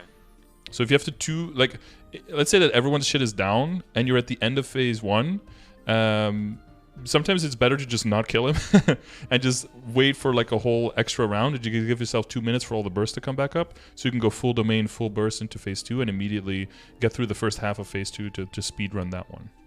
Okay. Yeah, that's definitely something I've never thought about, because Yeah, in the beginning you're just thinking mechanics, positioning, but then like the meta of how many tests do we do and who bursts when, that's like the second layer that comes in after that. But if you have the damage, that's something that you want to think about earlier, because that'll just make the whole run smoother. And basically once everyone gets the feeling like normal will is not only like a breeze in time and in like managing where you damage, but also breeze in you always have your moonlight and you're barely ever using the moonlight, that's the main trigger to say like now we're moving from normal to hard. Because hard, the main difference with hard is like, yeah, some of the skills hit more damage. That's not the main problem though. The main problem is that your moonlight regeneration is like a quarter or something. Like it's way slower. So you really only use moonlight exactly when you have to. Or if you have like flexible iframes, you can be a bit more cheeky in phase 1, because then if there's a screen crack, you don't have moonlight, you just iframe it, you're totally fine. But phase 2, the moonlight for the healing, and then that's also the part where more people having healing familiars will come in as being more important to help supplement the lack of healing, the lack of moonlight in the beginning, especially the beginning of phase 2. So having the pre-charged domain at the end of phase 1, right? Like when he kind of like gets self-bound at the end of phase 1, nobody attack and let the Kana just charge domain and let the charged domain kill him. And then everyone goes into phase 2. Maybe pop some of the skills already that have longer durations, so that you can make sure that the HP cost of those skills is accrued in phase 1, not in phase 2 when your HP is already limited, right? Yeah, so you have as much time as possible in phase 2 with a bound target, just dodging the attacks, maybe some iframes, some crazy gods smashing the map that you have. That also keeps you immune, so you don't get hit by stuff, so you can get at least that first bar of moonlight, and then do that first big heal. And then you always check for the webs, right? Try to make sure that you trigger his HP bar to go down when there are no webs on the map, or when the maps were just finished, so that there's a little bit of a cooldown before he can summon the webs again. That's the safest time to deplete his HP bar, because it's a little bit different with the timers on phase 2 versus phase 1, right? Like the tests in phase 1 are always on a set time. Yeah. 2 minutes after the first one. Yeah, so 1:10 for the first one, and then every 2 minutes after that. And then for phase 2, the first test just starts when his HP bar goes all the way down, and then it's the 2 minutes from that spot becomes the set timer for every next check. Okay. So that'll be your part, since you're kind of doing the shout out, the shot caller, the shout out for Lucid as well. As soon as that test in phase 2 starts, check the timer, because you're gonna fail tests definitely in phase 2. And the worst part is that when you fail a test, you need to know the timer, and you're so preoccupied with the test you forget when the timer is, and then you get a false start on the test after that, and then someone will die again, and then you're like in a loop of constantly failing tests. So you'll have to kind of look at, the test is in 5 seconds, and you just summon a web. It's probably going to be during this web, or the test is going to be in the next 10 seconds. Then you want to stay in the middle of the map instead of hiding in the corner, which is technically safer, because if a web coincides with the test, right, if you don't have the luxury of timing his HP with the end of a web, That's why sometimes the second test you want to extend it a little bit, right? If you get into the second HP bar, maybe you just hold damage, wait until right after a web, maybe go like 3 minutes, right? Go more than 2 minutes, and then start to test again so you don't have a web during the test. Alright. Sounds like a lot, right? Yeah. Yeah. No, I mean, I'm only getting some of it, and I'll Yeah. rewatch the video, Mhm. like especially this part. Mm-hmm. Alright. Yeah, it's the timing of the webs and the tests. That's the main thing. And then the other thing is that for the cracks, right, needing to get hit by the cracks in the middle of the map, is just make sure that to tell everyone to not look at the other people, but only walk for yourself. Like walk, you see, and then because everyone's going to be desynced and it's going to be confusing, so just focus on your own character. That's the main thing. And then after you get hit by the third leg, try to not like panic jump all the way back to the corner, because if the next one is also crack and starts pretty quickly, you'll get hit by the first wave. And the other thing is there's knockback resistance. Make sure that you keep knockback resistance up, because it'll always push you back in the opposite direction of where the next leg is, and it might be just enough to kick you out of the rhythm to get hit by the next leg, and then get a double hit and die. So knockback resistance is important there. And but that's probably 100% up with auto buff pets these days. But just as a, dude, I love just a- auto buff pets. yeah, I and that cannot skill was so imagine how it slow to rebuff as well. So that's a godsend. Yeah. Yeah, for sure. Okay. Is P3 like really straightforward? You just cleanse the webs and then pew pew the boss? Yeah, there's a stay move mechanic, right? So typically, if he goes up very high, then you yell move, and then everybody flash jumps, and the Kana prays to RNGesus that the time window is good. And you get some late hits and you get some early hits, but yeah, you try to keep the corners clean so that if people get pushed back into that, they don't get cleansed, they don't get sealed. That's the main one. And kind of similar to the end of phase 1, the end of phase 2. If you can, you try to charge domain there, but the end of phase 2 has way less HP. So if even any effect is still going and anyone is hitting it, make sure you call that before the kind of starts charging. Otherwise, you'll get kicked out with like a level 1 domain, and it might be better to just not charge at the end of phase 2, but wait for the beginning of phase 3 and then just bind him, and then they kind of charge while you're all prepping or your burst and bursting, and that way you still get like a part 3 domain guaranteed in there rather than kind of like a scuffed tier 1. Because even any effect on phase 2, it'll just instantly like transform, and faster as well than in phase 1, so there might be a little bit of damage lost there. But yeah, for phase 3, it's mainly cleansing the webs, and the stay move, and that's pretty much it. But in all the phases, he does knock back and reverse you, so you kind of learn to like jump around him and basically be always on the opposite side of him. And phase 2 is just annoying because his shadow will sometimes hit the same way and sometimes the other way. So even if you dodge his main attack, you might still get hit. So it's kind of like Magnus. So you stay in the middle of the map. Tell with his book. Oops, sorry. A tell? Yeah, like when he's hitting behind him, his book won't charge up. Mm-hmm. It's like a small tell. It's. Yeah, I just kind of I just get used to just being in the middle of the map, so that if you do get pushed, it's you don't get pushed too far, right? And if you're a support, I guess if the kind of really struggles in phase 2, you can always put on snowshoes. That way you don't slide all the way into the corner in the webs, as kind of like a cheat. But you don't want to rely on that, of course. You want to be able to do it with max damage. Yeah.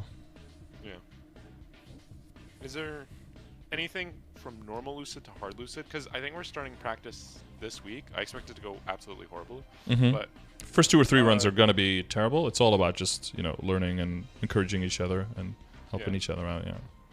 So, like, is there any like huge difference? I know you can't fall off, and every time I see someone like fall off to dodge lasers, I'm like, yo, you probably shouldn't do that. That's bad for Lucid. Yeah, you definitely want to avoid that as much as possible, because it's not necessarily the attacks for Lucid. You can pretty much dodge that. It's the little fucking butterflies that are gonna get you if you fall off. Those accumulate just too much damage and those destroy you. No, it's I mean, the lasers hit you way harder, right? So that's why you want to just practice the dodging on normal, so that you don't get hit. Like, you don't get one shot via laser even in hard Lucid, but it is quite a lot of damage. So you just want to focus on dodging over trying to tank, and definitely don't dodge by jumping off. That's I'm like, that's not a good. Please don't move. do that, Our hard Lucid runs are gonna be scum. It'll just be free deaths. Just always call out sickles. The main thing is he almost always does a skill while you're up there waiting for dragon.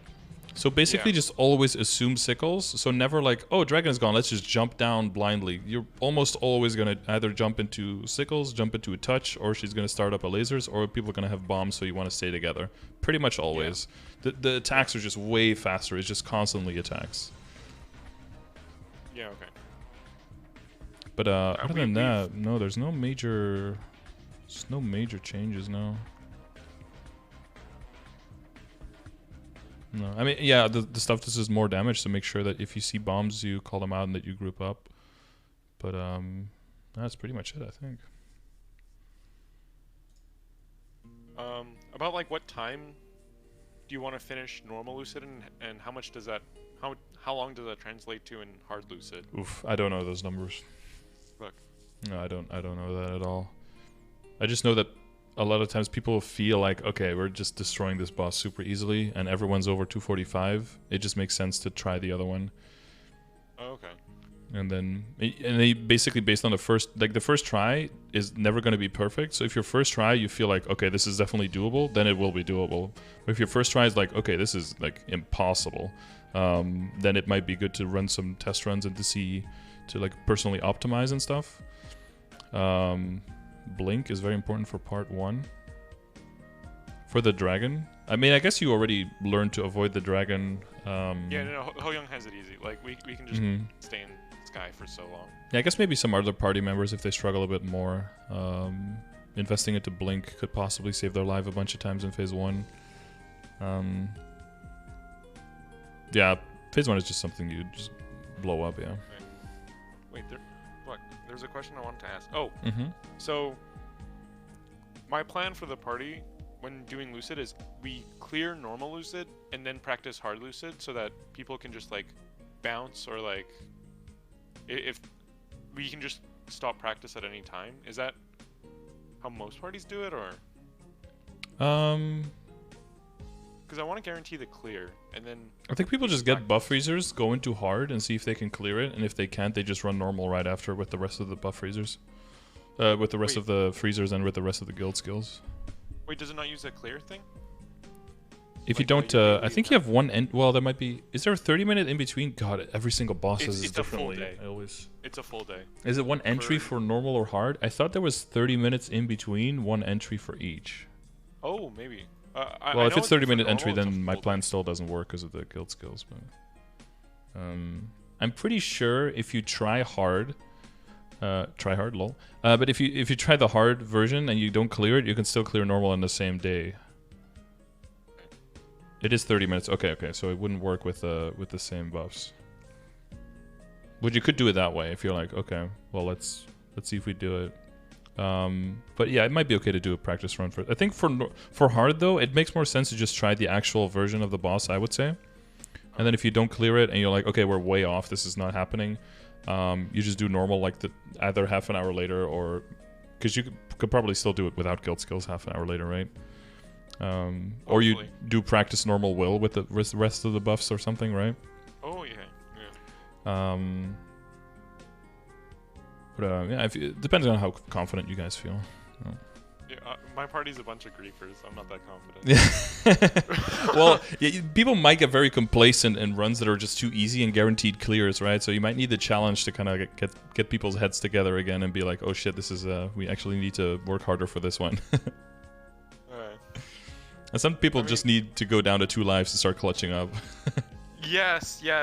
Oh, our Arcana, like on one of our first clears, like almost wiped. Like went down to 2 lives and we still had like 5 minutes left of the boss, and then clutched up. Yeah.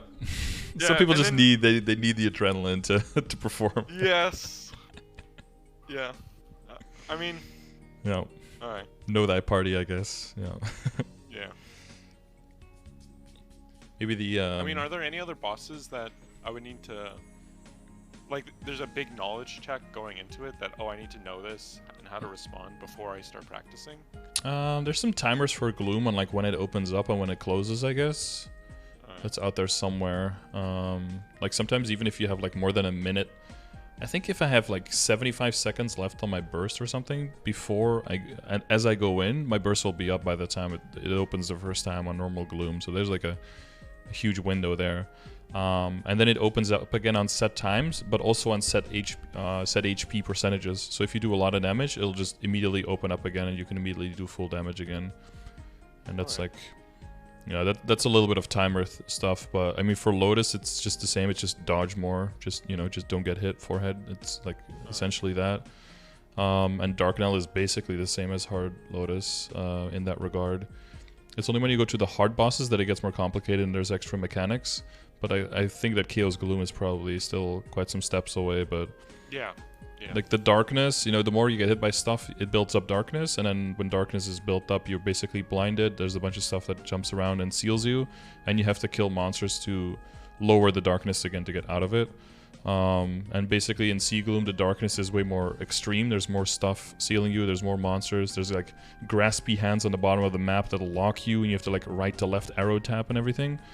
But if you cleanse near other people, it'll lower their darkness bar. So it'll be more important to like call out your location, or kind of like plan a location in the map that you kind of agree on to be there when you're close to cleansing. That way you can make it a lot easier for your whole party. If everyone does that somewhat properly, the boss becomes way more manageable.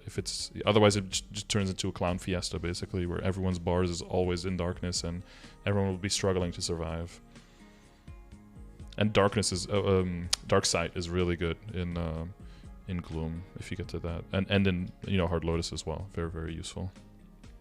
Okay. I think darkness is like yeah. I mean, dark sight's only 2 seconds though. Yeah, now I got you tripping up saying dark sight. My bad. Yeah, yours is a little bit tricky. So again, maybe specifically some Hoyoung advice there could help you out come more clutch than I can tell you right now. Wait, only the hard versions drop arcanes of like yeah, of Gloom and stuff?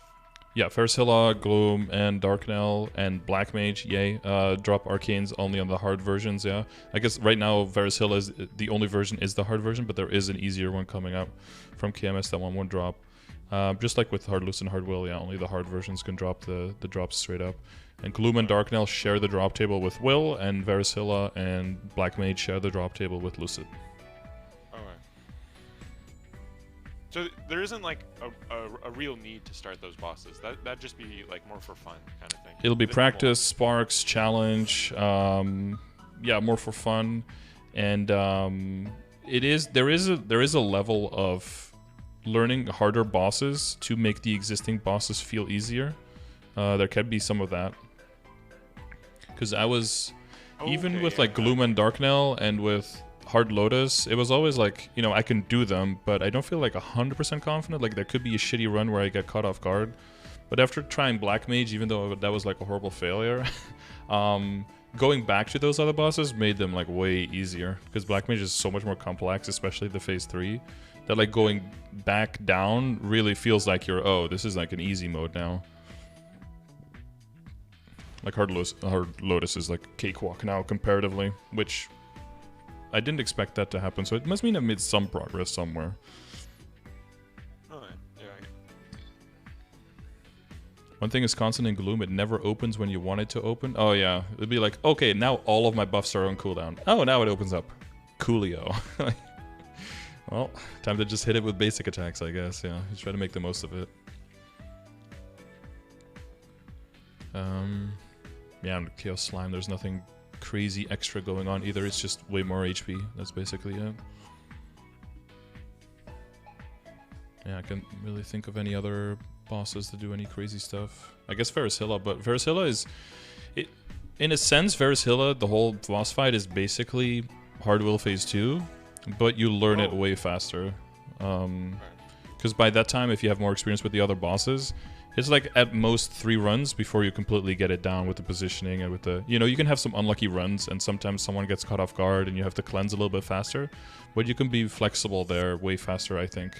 It's easier... Yeah, it's easier to learn than the... It's basically like the whole boss fight is Hard Will Phase 2, but it's just one phase, basically, that gets, she adds like 1 or 2 attacks, but that's pretty much it. But you're in the same boss map with the same, the same area, the same type of environment, so... she'll summon like Lotus and Damien, but when you're at that damage and you're near her, they just blow up instantly and they don't really get to do much. So yeah, those attacks and the healing fams make that whole boss fight way more palatable. You're like, oh, I'm low HP. You just jump to the other side of the map, you hide in the corner, wait for your HP to come back, and then just go back into it. Yeah, I've heard those make it a lot easier than intended. Probably, yeah. If you look at how at the KMS runs, they're cleansing like all the time. They're getting hit and they're cleansing all the time, which makes the whole boss fight more dynamic. And usually in GMS, you'll just see people burst in the corner, and then when the burst is pretty much down, they just hop around in the map, just wait for the burst to come back, and then burst it in the corner again. It makes the boss fight look a little bit sillier. It's easier that way, but yeah, it's from a perspective of what was intended. It probably wasn't intended to be fought that way. No. It's probably simpler this way, but no one's gonna really try to make it super difficult for themselves and run the whole thing without healing fams. Because then as well, you might run all the bosses without any IED or bossing fams either, because of unintended. I know some people might, but that's a little bit limit testy, I think. All right. I think we went a little bit over time, but roughly within the time frame. You have any last questions, any shout-outs to the party or to the guild or anything you want to do? Shout-outs to my party for inting my runs. Thank you. Thank you, y'all. Bunch of griefers. A bunch of griefers. But I love playing with them. Yeah. That aspect of playing together with other people is very minimally an aspect of this game at this point. So I do look forward to those weekly runs as well, as annoying as they can be sometimes. It's still kind of like the highlight of my week to do some of those party runs with people together. So we want to keep that in there, right? Yeah, for sure. All right. Well, best of luck with everything. If anything still pops up, if you watch the video or something you forgot to ask, just hit me up on Discord. And if it's a general question, then hopefully the commands or the chat or me in the chat whenever I'm live can help you out at that time. For sure. Thank you. All right. Well, best of luck, and I'll see you around. See you around. All right. Bye-bye. Bye. Cool shit. Oh, I don't think we highlight. I think Aiden was also a winner, right, of last month's giveaway. So if you want to be like Aiden and also get one of these sessions for free, make sure you leave a comment on the YouTube video saying that you would like to win, and you could be next at the end of the month when I draw the winners for January. Cool. For everyone else, hopefully this was a little bit educational, entertaining while you were training, or just listening while you're supposed to be working from home, but you're just listening to this podcast type content on the side. Yeah, so we'll keep an eye out on the KMS changes that we discussed. If you need any of the commands, if you need any of the info, check the stream. I'm live every day on twitch.tv/Scardor. I'll be there to help you guys out. There's a bunch of useful commands and a bunch of helpful people in the chat. I was going to say useful people. There's also some useful people in the chat. Good job, chat, being useful up there. Look at these guys. And they will help you out, or I will help you out, and together we'll answer any question you might have. So thanks for watching. Thanks for being here. I'll see you guys on the next one, and stay healthy and have fun gaming, okay? All right. Peace out.